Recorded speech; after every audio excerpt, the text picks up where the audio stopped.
સુરતમાં જળબંબાકારની સ્થિતિને લઈ ભાજપના ધારાસભ્યનું સ્ફોટક નિવેદન। અતિવરસાદમાં જળભરાવ પાછળ મહાનગરપાલિકાની નિષ્ક્રિયતાને જવાબદાર ગણાવી છે। વારંવાર રજૂઆત છતાં પ્રી મોન્સૂન કામગીરી યોગ્ય ન થઈ હોવાનો આરોપ। ખાડીઓની સાફ સફાઈ સહિત પ્રી મોન્સૂન કામગીરી માત્ર પેપર પર થઈ હોવાનો પણ આરોપ લાગ્યો છે।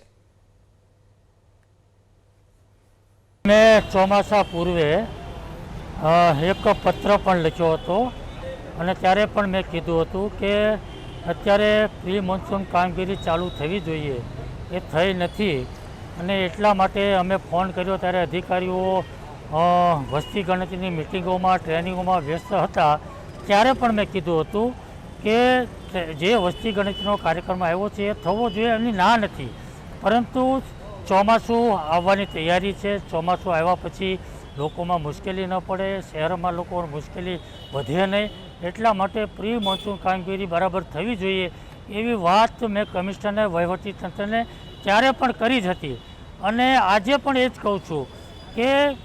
પ્રી મોન્સૂનની કામગીરી જે રીતે થવી જોઈએ, કારણ કે પ્રી મોન્સૂનની કામગીરી એટલે ખાલી સ્ટેમ ડ્રોનેજ વરસાદી ગટર સાફ થાય કે બધું એ પ્રક્રિયા તો છે જ, પરંતુ એની સાથે સાથે